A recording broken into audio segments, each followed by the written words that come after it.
Steve and Alan's Pro Tips in a Short Time Learn a Lot. Hey, Steve. Hey, Alan. Today, we've invited longtime fan of the show, Michael Kosiek, to join us. Michael teaches high school band in Carlisle, Iowa, and he evidently has a pretty sweet deal when it comes to professional development. He can use our podcast to count towards some of his professional development requirements. I thought it might be nice for our listeners to know about this in hopes that they might start something similar in their schools. Well, it sounds like he must have a pretty innovative and flexible administration to allow for that option. Not that I don't want to hear from you, Michael, but I'm especially curious to hear one of his administrators talk about this. Because at least in my experience as a music educator, a lot of professional development either didn't apply to my subject or it was difficult to make some of those connections on my own. Well, Alan, ask and you shall receive. We are also welcoming Carlisle High School Principal Andrea Hoekstra to the program. Andrea and Michael, welcome. Thank you. We are very excited to be here with you guys. Yeah, thanks for having us on. Excited to talk about what we do here. Well, Andrea, as Alan mentioned, it's not that music teachers think that math and reading scores aren't important. We know that our students must become proficient in these areas. But it's nice every once in a while if the professional development can be very specific to our own subject as well. So can you talk a little bit about how you set up professional development so all of your teachers can get the most out of it? Sure.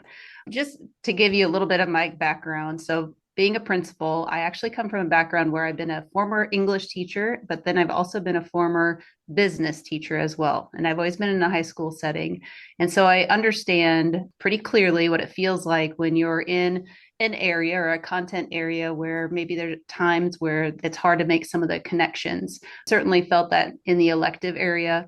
And so when I became principal, really thought about one's professional learning journey and what that could potentially look like.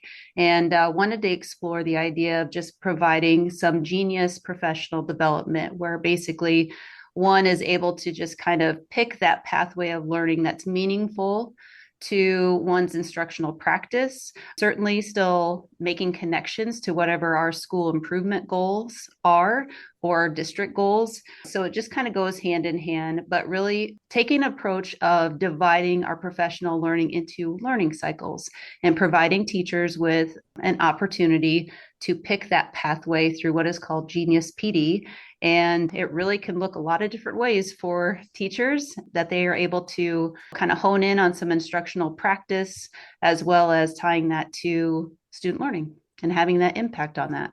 So the Genius Learning, is that a trademarked program? Is that something you came up with? I'm not familiar with this. I've heard that term before, so I certainly can't take credit for Genius professional development. But what I tried to explore a little bit is having options, kind of like a choice board. So like obviously teachers in the classroom provide students with choice boards. Well, it's kind of a way to take that approach with professional development and giving teachers the opportunity of having some choice in their learning. And that's where Michael kind of got connected into some podcasts and having that be part of his Genius PD plan. Great. So, Michael, how have you taken advantage of Andrea's approach to meet your specific needs?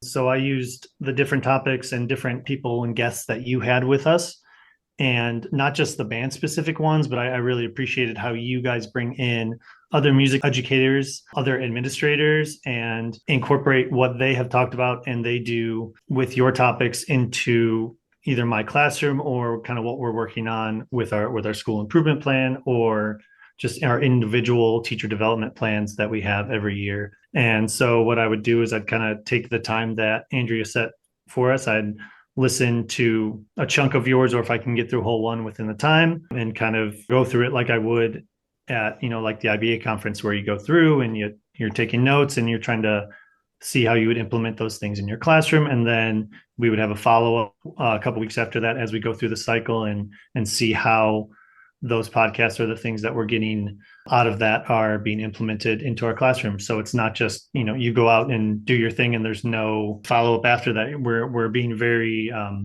proactive about how we're using this time, and it's really nice to have. So you would listen to an episode and then write down some general ideas and then a couple of, here are some specific things I'm going to try over the next couple of weeks. You try those things and then you report to Andrea on how that went. Yeah, pretty much like that. Either Andrea or one of our building leadership coordinators, and we go through and see how that worked for us. And it worked really well. Some teachers do book studies, but I just felt that this was a little more relevant to, my world in the band world. Well, Andrea, I imagine we might have some listeners who are thinking, okay, this sounds great, but my principal, my administration will never go for this. What advice do you have for teachers who might want to approach this subject with their principals?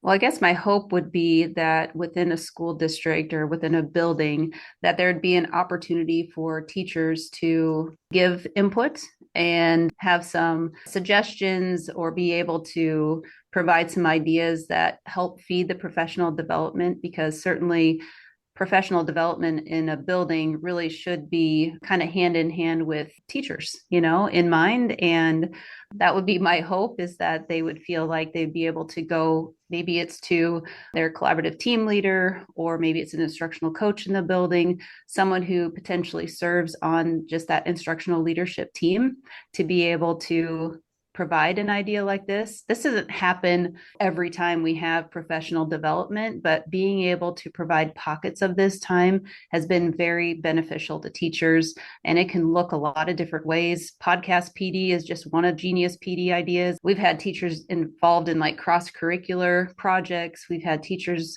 who teach singleton courses go to other school districts during this time to be able to observe. I mean, there's no better opportunity to learn from one another or find some experts in the field. So you mentioned, Andrea, that this is not every professional development. So if we made a pie chart of all of the professional development for the year, about what percentage do the teachers have some flexibility? I would say 30%, right around there. Every year looks a little bit different depending on what our initiatives, but I always try to embed that piece into our professional development. That's a priority. So if our listeners were to approach their administrators about this, would now, the end of the school year, be a good time to ask for next year, or what do you suggest? That's a really good question. As an administrator, I know that at the end of the year, I want to know feedback for next year, so I can start really working with a team in the summer to think through what that professional development looks like for that following year. So this would be a great time to advocate for some personalized learning in your professional development for that following year. Well, there you go, listeners. Advice from an administrator herself. This is a great time to go talk with your own administrators about some different options for next year. And just great stuff today from both of you. Thanks, Michael and Andrea, for joining us, and best wishes for the rest of your year. Thanks for having us. Thank you. Appreciate it. Steve and Alan's Pro Tips in a Short Time. Learn all.